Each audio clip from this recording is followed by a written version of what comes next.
বেশ কিছুদিন আগেই আমাদের বাড়ির সবথেকে ক্ষুদে সদস্য অর্থাৎ আমার ছোট বোনের ছিল জন্মদিন। কিন্তু আমাদের বাড়িতে যেহেতু 5 বছরের আগে বার্থডে সেলিব্রেশনের কোনো নিয়ম নেই, সেই জন্য সেদিন না হয়ে আজকে হচ্ছে তার সেলিব্রেশন। তো সেই জন্য আজকে বাড়িতে এসে অনেকে, মানে আমার পিসিরা, দিদিরা আর তার সাথে বোনের দাদু দিদা। তো এখন আমরা সকলে মিলে লেগে পড়েছি এখানে একটু ডেকোরেশন করার জন্য। এদিকে আমরা ডেকোরেশন করতে ব্যস্ত, আর ওদিকে দুজন ছোট সদস্য ব্যস্ত হচ্ছে তাদের নিজেদের খেলাধুলায়।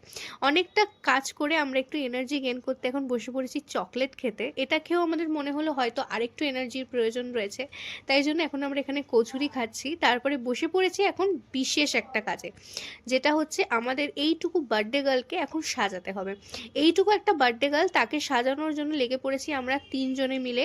মানে এই লেহেঙ্গাটাকে সেট করতে অনেকটা অনেকটা সময় লেগেছে, কারণ এটা ওর সাইজ থেকে অনেকটা বড় ছিল। আর এদিকে বাচ্চার ঢং দেখছো, এদিকে এইভাবে আয়নাটাকে ধরে রেখে আর দেখছি যে তার লিপস্টিকটা একদম প্রপার হচ্ছে কিনা।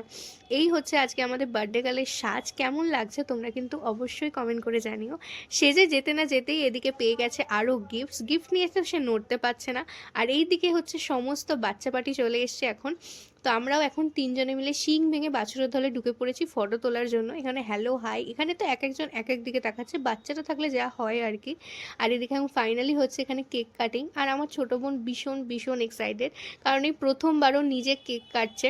এরপর কেক কাটিং হলো, কেক খাওয়া দাওয়া হলো, তারপরে সমস্ত বাচ্চা বাটি এখন বসে পড়েছে রাতের ডিনারটা করতে। আর এদিকে পিসি সার্ভ করে দিচ্ছিল, আর এদিকে ওদের সাথে বার্থডে গেল এখন বসে পড়েছে। তো ওরা খাওয়া দাওয়া করে নেওয়ার পরে এখানে দিদিরাও খাওয়া দাওয়া করে বেরিয়ে গেল, কারণ পরের দিন ওদের আবার এক্সাম ছিল। তারপরে আমরাও বসে পড়েছিলাম রাতের ডিনারটা করতে। তো ব্যাস এইটুকুই আজকের জন্য, টাটা।